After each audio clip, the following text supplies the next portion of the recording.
Taste the Daily.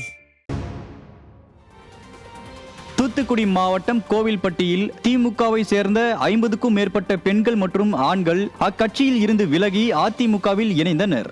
திமுகவில் இருந்து விலகியவர்கள் மத்திய ஒன்றிய செயலாளர் பழனிசாமி தலைமையில் தூத்துக்குடி அதிமுக வடக்கு மாவட்ட செயலாளரும் முன்னாள் அமைச்சருமான கடம்பூர் ராஜு முன்னிலையில் அதிமுகவில் இணைந்தனர். கழக நிர்வாகிகள் பலர் இந்நிகழ்வின் போது உடன் இருந்தனர்.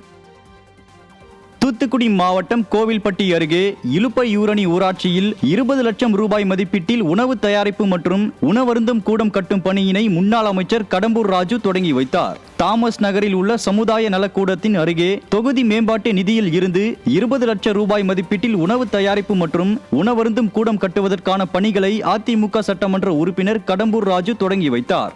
இதில் கழக நிர்வாகிகள் மற்றும் பொதுமக்கள் திரளானோர் கலந்து கொண்டனர். தஞ்சை மாவட்டம் திருப்பனந்தாளில் அதிமுக வாக்குச்சாவடி முகவர் ஆலோசனை கூட்டம் கிழக்கு மாவட்ட செயலாளர் RK பாரதி மோகன் தலைமையில் நடைபெற்றது. கூட்டத்திற்கான ஏற்பாட்டை திருப்பனந்தாள் தெற்கு ஒன்றிய செயலாளர் ராதாகிருஷ்ணன் செய்திருந்தார். இதில் தஞ்சை மண்டல தகவல் தொழில்நுட்ப பிரிவு துணைத் தலைவர் S சத்தியமூர்த்தி, மயிலாடுதுறை மாவட்ட தகவல் தொழில்நுட்ப பிரிவு செயலாளர் பிரேம், மயிலாடுதுறை மாவட்ட தகவல் தொழில்நுட்ப பிரிவு தலைவர் MCB ராஜா ஆகியோர் ஆலோசனைகள் வழங்கினர். கூட்டத்தில் மாவட்ட மீனவர் அணி செயலாளர் ராஜேந்திரன் உள்ளிட்ட பலர் பங்கேற்றனர். தஞ்சாவூர் மாவட்டம் பட்டுக்கோட்டை அருகேயுள்ள சொக்கநாதபுரத்தில் அதிமுக சார்பில் வாக்குச்சாவடி முகவர் பயிற்சி கூட்டம் நடைபெற்றது. தஞ்சை தெற்கு மாவட்ட செயலாளர் CV சேகர் தலைமையில் நடைபெற்ற கூட்டத்தில் தஞ்சை தெற்கு மாவட்ட IT பிரிவு தலைவர் S சுரேந்திரன், மாவட்ட IT பிரிவு இணை செயலாளர் S ஸ்ரீதரன், IT பிரிவு மாவட்ட பொறுப்பாளர், IT பிரிவு மாவட்ட பொருளாளர் R திருச்செந்தில் ஆகியோர் கலந்து கொண்டு ஆலோசனை வழங்கினர். சேது பாவச்சத்திரம் வடக்கு ஒன்றிய செயலாளர் ராகா செல்வகுமார் ஏற்பாட்டில் நடைபெற்ற கூட்டத்தில் ஏராளமான கழக நிர்வாகிகள் பங்கேற்றனர்.